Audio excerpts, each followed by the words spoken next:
All right. Hey, everybody. It's Bob Nagan. And on today's interview, I have one of my favorite retailers, Bob Zechel.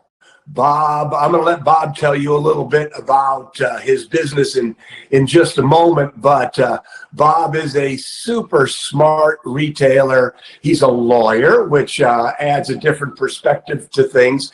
And we wanted to bring in store owners, and let store owners, business owners tell their stories, in addition to experts, of course. But we also wanted a Canadian perspective. And when we thought of all those things, we thought of Bob. Bob is a Platinum Mastermind Group alumni, so we know how smart he is, and we know what a good retailer he is. So, Bob, thank you so much for being here today. My pleasure. So before we begin, tell us a little bit about your business, Cloud Nine Pajamas. Share anything that you want to share about you, your family, your business. Let us know. Sure. I am a lawyer who sells pajamas. I don't think there's probably anybody else in the world who has that title.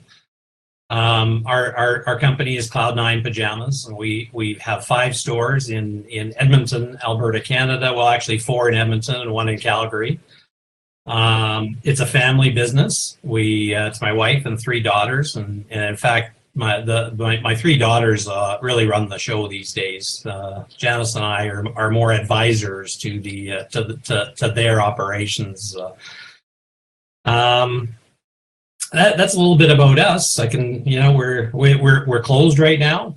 All the stores are closed. We closed as of last week. We have a little bit of online operations. We've laid off all our employees.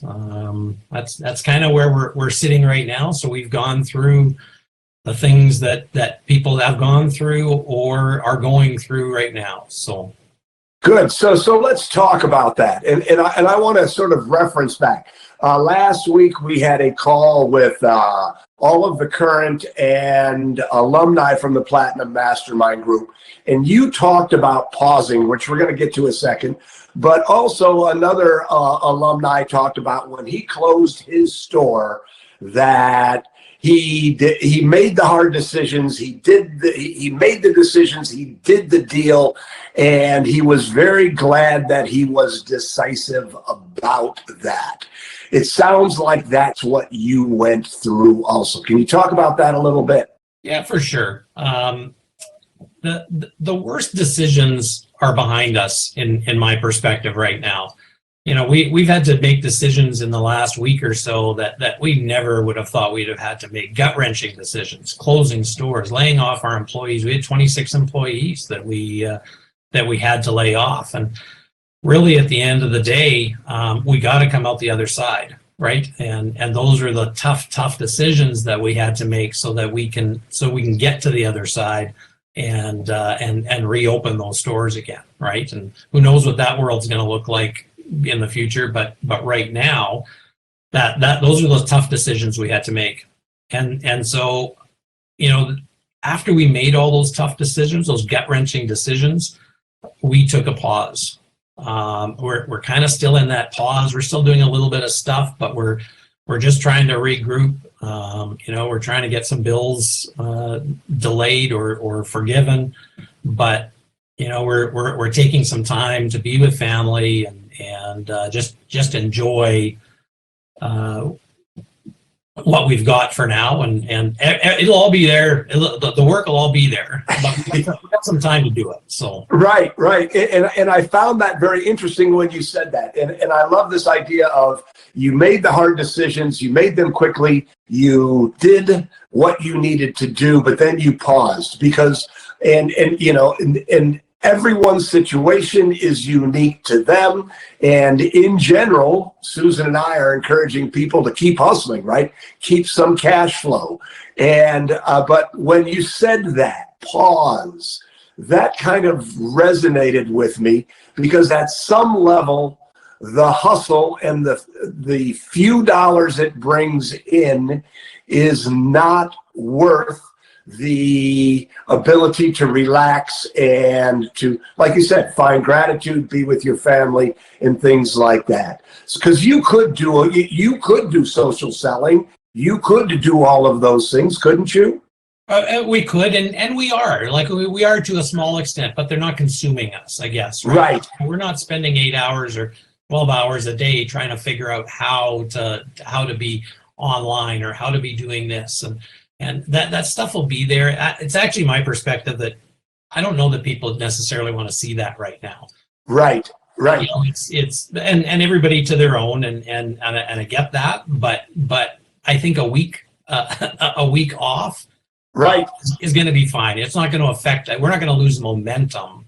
Right. Of those things by taking a pause, and it's a pause. It's not a yes stopping. It's a right. pause. Right. The wind is already out of that sail. Yeah. Right.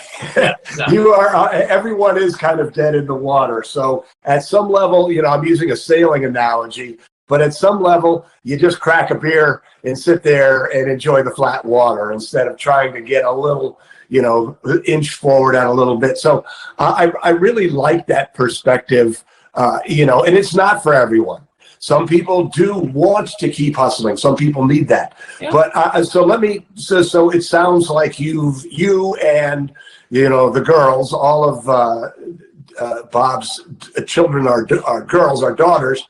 But so you and the girls are finding a nice, steady space. I'd like to ask you a little bit about your meditation habit, because I know you're a meditator, and I am not as consistent or as you, but I am too at some level. And you just seem to have a calm about you that very few of the people who I've been talking to recently seem to have. So can you talk about that a little bit? Yeah, for sure. Meditation certainly plays a part in that. I started meditating when I was in the Platinum Mastermind group.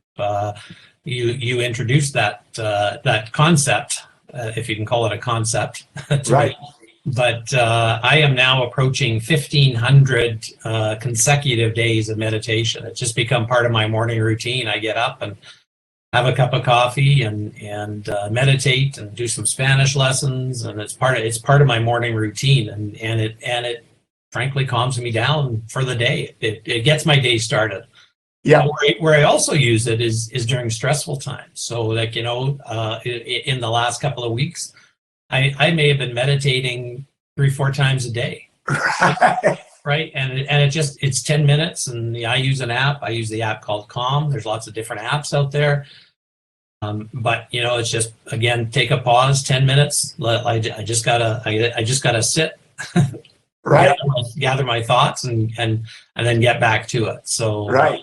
So I'm a strong believer in meditation. Yeah. And, and I just brought that up because this is a time when meditation becomes even more important. Right now, I'm using the 10% Happier app. And, when I meditated this morning, and it just makes such a difference. So for anyone who is listening to this, if you're stressed out, this might be a really good time to start a meditation practice. And, so Bob mentioned Calm. I mentioned 10% Happier. Some people use Headspace. There's plenty of ways to learn how to meditate. And don't give up. I guess the other thing I say is don't give up, because if you don't think you're a meditator, I wouldn't have thought I would have been the type to meditate. And so it certainly takes some getting used to, for sure. Right. You were not the meditating type when we first met. Definitely. So, but that's great. And and speaking of meditation, one of the reasons I like 10% Happier is there's always a lesson before the meditation. And one of the things that I've learned from the lesson before the meditation is this whole idea of begin again. So you think, you start to try to meditate, at least this is my story, and then I'm bad at it, especially when you're stressed out. You expect to get bliss, and because we're entrepreneurs, we're achievers, and then we're going, I'm no good at this, I suck at this. But the thing that I've learned from some of the teachers on the 10% Happier app is this is why they call it a practice. And, when you get distracted, it's okay, just begin again. And I think that that's a very valuable lesson, especially during these times. People are becoming very, very frustrated. And to be able to step back and begin again is an important skill, especially when you're experiencing a lot of stress. So let's talk a little bit about inventory and your vendors and how that's going. And do you have any strategies around that you'd like to share? Sure. So we were working in concert with our management one planner, Dan Holman, who you know. Yep. He's a great a coach, business coach, and management one planner for us, and a great resource for us. But we ended up canceling all of our March and April orders. We determined, we made a call on what kind of sales we might possibly be doing over these next couple of months, which is pretty negligible. We thought that, but we got on it. And we canceled our March and April orders. So we have nothing coming in the door. We don't have much going out the door. So there's not a whole bunch of reason to bring stuff in. Right. But the thing that we're doing again, we have time now, is we're going through and grading our suppliers. We've always graded our suppliers in terms of, dollar wise, like, who's giving us the best margins and whatnot. But we've now got a subjective element that we have to add to it. And, we grade our suppliers on A, B, and C. And some of our A suppliers may become C suppliers now because they're not working with us, right? During these times. You find out who your friends are. You mentioned that to me.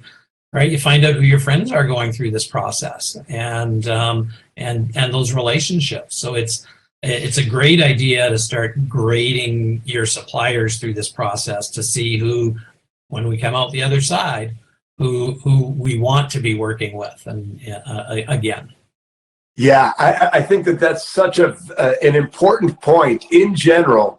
Who your friends are, who's working with you, who's stepping up for you, what customers are stepping up for you. There's these times bring out the best and the worst in people, and it's just good to see. There's no judgment. Well, there is judgment because some people who are A's are going to become C's, but it's this idea of accurate thinking, really saying, okay, good, I know who you are now, and that's good information, and I will use that information in the future, not as a weapon, not to punish, but it's just good to know. And so I absolutely love that. Coming out of this, Bob, everybody's going to be looking for business, including their suppliers, right? Like nobody's not affected by this. Right. And so everybody's going to be looking for business. So, those people who have been downgraded from your perspective, somebody else will pop up on your radar to take that spot on the A list. That's exactly right. And there's a lesson for all the retailers out there also. I call it next in line marketing. So as long as you're doing good work in the world, and as long as you're doing what you should, and, being a good citizen, working hard, building relationships with your customers, you might not own that customer right now. That customer may be buying pajamas from, Cloud 10 Pajamas right now. But as long as you're staying in front of them in a good way, and you're being a good citizen, you're doing the things like you do, the promotions that you do. When Cloud 10 Pajamas screws up, they're going to need someplace to buy pajamas, and Cloud 9 is next in line. And so I think that, when we talk about the whiz-bang retail marketing philosophy, and you guys embody it, at the end of the day, what we're trying to do is you just do good work.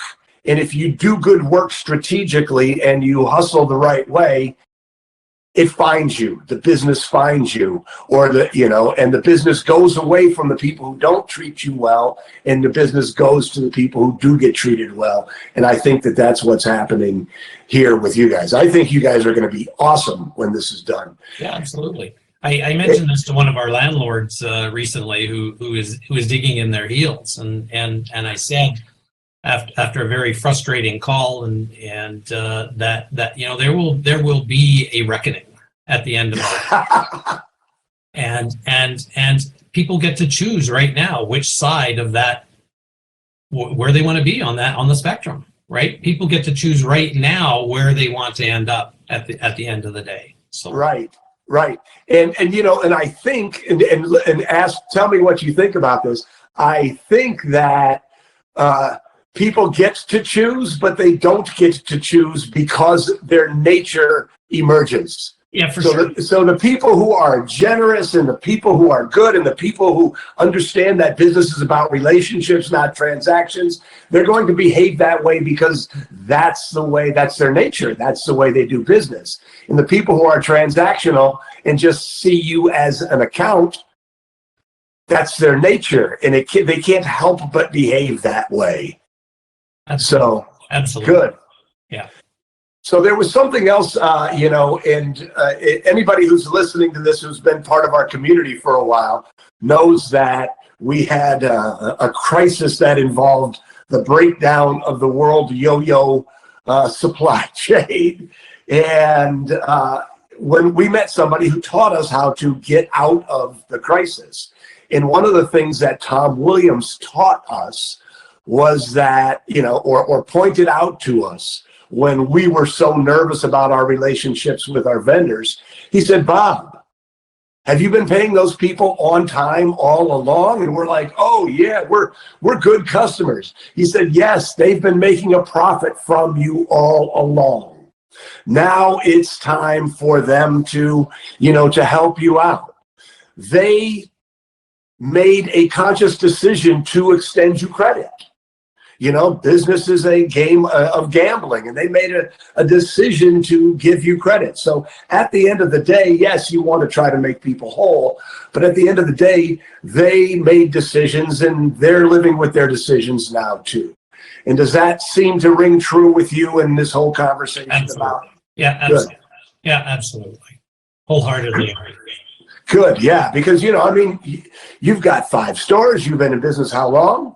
Well, 15 years. 15 years. Your best vendors. You've spent a lot of money, and then when they don't start, working with you, I gotta believe you're just shrugging your shoulders and going, "Dude, what are you doing? Help us out here." Absolutely. So anyway, good. That was I love that idea of grading your vendors. Let's talk about landlords a little bit. You've got 5 stores. You're in a lot of negotiations. Talk to us a little bit about that. Yeah, we are. They, as I was preparing for our chat today, I wrote in some of my notes here that they seem to be digging in their heels, and some are and some aren't. I got a note late last night from our biggest landlord saying they were going to forgive our April rent. I was shocked. Because that's not the message I've been getting across the board, and from what I'm hearing from others as well. So.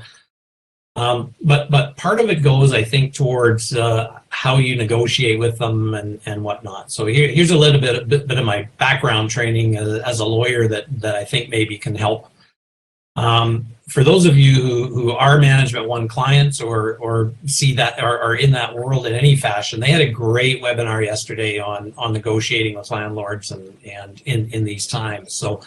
If you can watch that or get a hold of that somehow, is fantastic. It's on the Whiz Bang Retailers Facebook page. Oh, so perfect. Oh, it's there. So if they want to find it, they can find it there. Perfect. So it was a great resource if you're looking to deal with landlords. I'll give you some of the highlights from that and some of it from my own experience as well.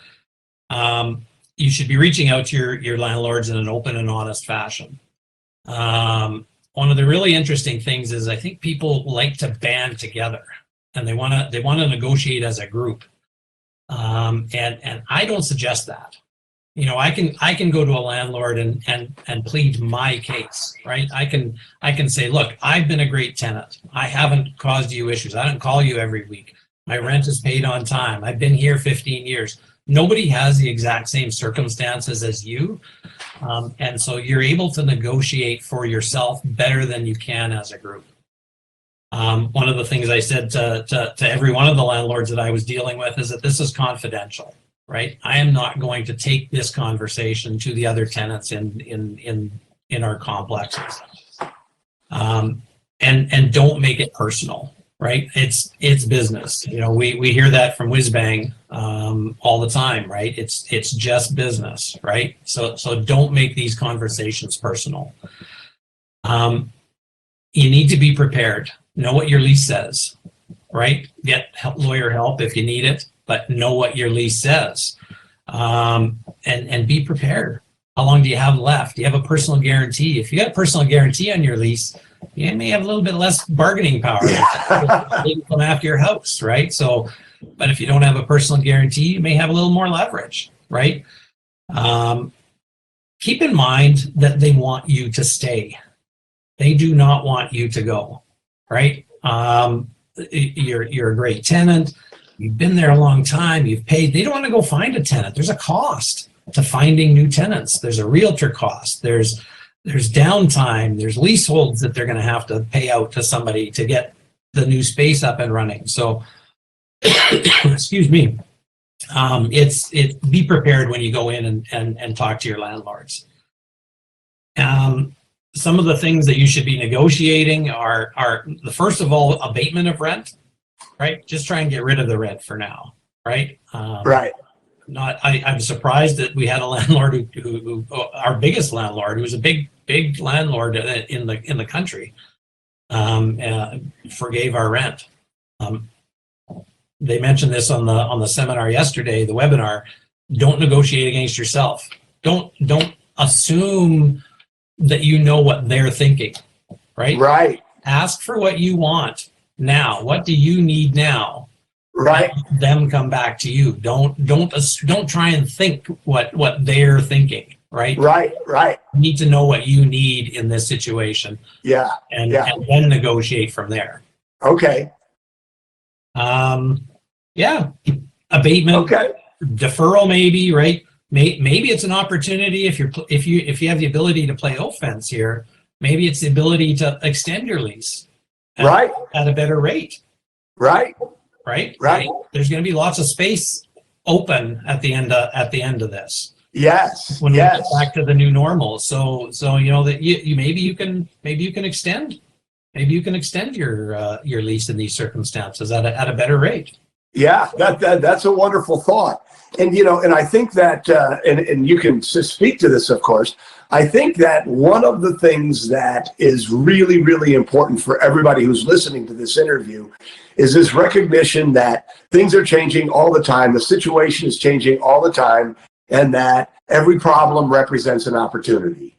But if you're in a panic mode, if you're in the stressed out and in overwhelmed mode, it's hard to make good decisions. It's hard to spot the opportunities when you're feeling overwhelmed, when you're panicked, when you're, so some people just shut down, and you're not going to be able to see those opportunities when you're behaving that way. That's why when you talked about the pause, I was like, well, that's interesting. That's interesting. It's rare. It's rare that panic and fear is best for you. Right.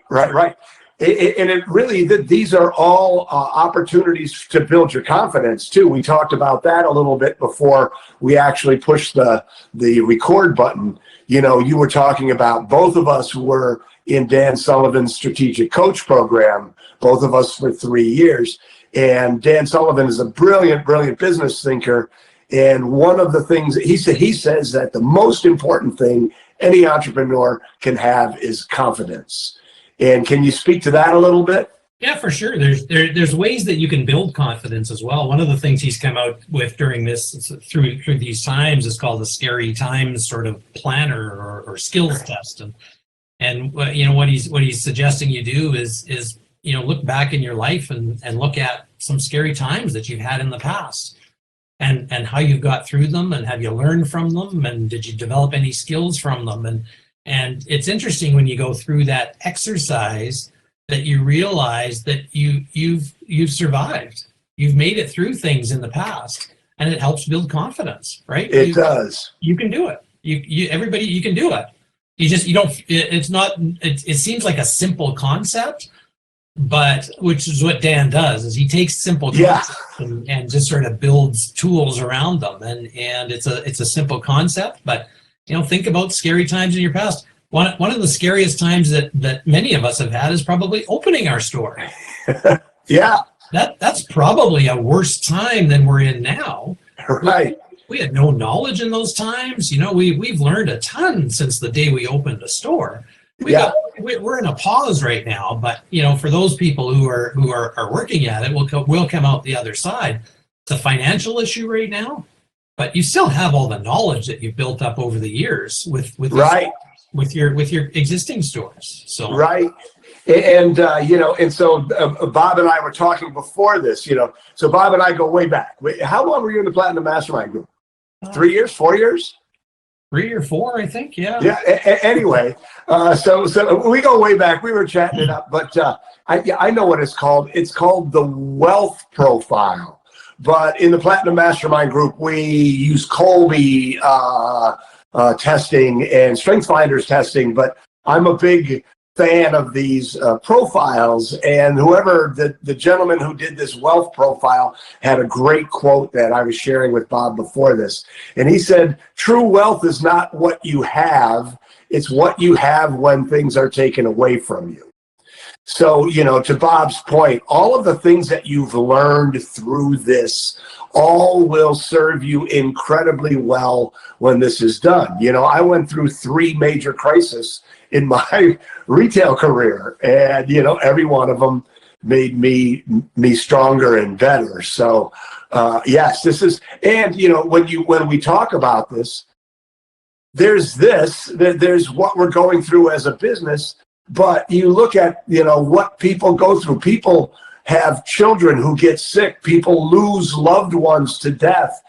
So in the long scheme of things, in the broad stroke of your life, this is a blip, and it's really, as far as significance, while it seems incredibly significant right now when you look at births and deaths and marriages and divorces, it's really, it's important to keep perspective on that. And that's why I loved your comment about, we're going to pause, we're going to focus on what's important. We're not going to get too, you have to get a little anxious about it, but we're going to try to handle it correctly. Yeah, for sure. So wonderful. So are there any other any other words of advice that you would like to give to everyone who's listening to this, or Sure. Thoughts for us? Yeah, for sure.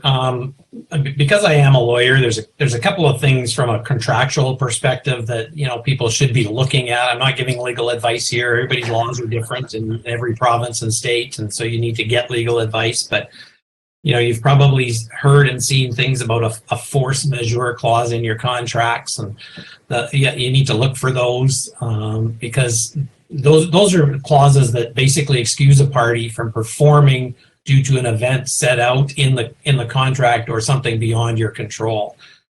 And it may allow for delay in your contract, performing your contract, which might mean rent, might mean receiving goods, or even termination of the contract. It's kind of interesting because it's typically put in place for the stronger party.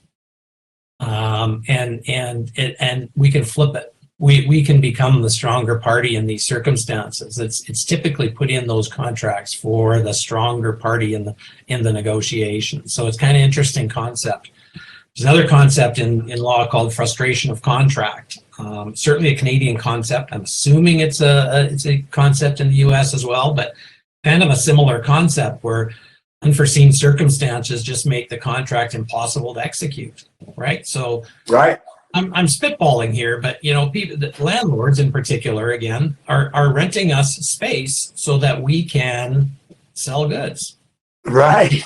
And we can't do that right now. Right. Whether it's a mandated closure or a voluntary closure, we can't do that. Yeah. It's not typically used in those circumstances. It's more from an employment perspective is where it's been used in the past. But interesting. It's an interesting concept. So that's very interesting. Just generally, you need to know what your contracts say. So if you need help, what are the default provisions? Are you going to trigger something? What are the consequences? You should get a feel for those things in these circumstances, just so you know where you stand. Good.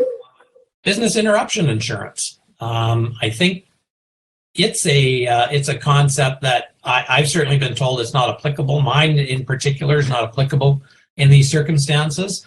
But again, I'm wondering if we can flip this a little bit, and when we have a mandated closure, when they're telling us that we cannot be open, does that change how those policies are enforced? So again, you need some advice in that regard, but just a couple of things that have crossed my mind as we're going through this process. I think that's really. I'm sorry. Go ahead, Bob. Yeah, no, that's good. But what I was going to say is, I think that one of the things that's coming out of this for a lot of people, when times are good, it's easy to just keep rolling along. But now that, we're in the middle of this crisis and everything is happening, people are really starting to see where they need to tighten up. They're starting to see opportunities. They're starting to recognize. I mean, I love that you said that. Know what's in your rent. Most people, I'm going to open a store. I'll just sign the contract. Know what's there. We had a conversation. I did an interview with Eric Seifert, who's a small business administration. He's done a lot of work with the SBA here in the States. And what he said was, your taxes, your books have to be in order if you're going to get a loan from anybody. Well, I can't tell you how many independent retailers I've talked to whose books are in total disarray. And I'm not making too much of a judgment, because that was the story of my books for many, many, many years. But all of these things that we don't need to pay attention to when times are good, all of a sudden become very important when times are challenging. I mean, would you agree with that? Yeah, absolutely. And frankly, we have some time to deal with those things right now. Right. But we are on a imposed pause. Yeah. Not from a taking time off perspective, but we've got some time now on our hands to be dealing with these things, right? To tighten up, to get focused on the fundamentals, to make your business strong. So let's go back real quickly, and now I'm sort of taking the ending away and bringing back to something. So the end, when it comes, do you have any words of advice or thoughts on how Cloud Nine Pajamas is proactively working to, when it ends, to make sure that, you're better positioned for, this post-pandemic world? For sure. We were proactive right at the outset. We contacted essentially everybody that we owed money to. Said, what can we do here? Whether it's a vendor, whether it's our utility companies, whether it's our landlords, our credit cards. In Canada, that was the personal lenders. On the commercial side, it's a little tighter, but on the personal side, they've been offering like 6-month deferrals on, like, just right off the bat on your personal mortgages. And and credit cards. Credit cards isn't as good, but they're not enforcing your minimum payments. They're still going to charge you interest. Right. But so, that's maybe not one where you want to stash a whole bunch of debt, but, we just did everything so that cash, for the most part, can stop going on. Yes. We don't have it coming in, so we've done almost everything that we can to ease cash flow. One of the other things we're doing is we're not obsessing about the news. We're not on our phones all day long. We made the conscious effort to look at the news in the evening. Maybe first thing when you get up. Not much changes from the evening to the morning, but just to get your fix. But things are changing so rapidly that you could be obsessed by it. Yeah. Consumed by it. I think. Yeah, that's probably a better term for sure. And then the last thing, I guess, is humanity, right?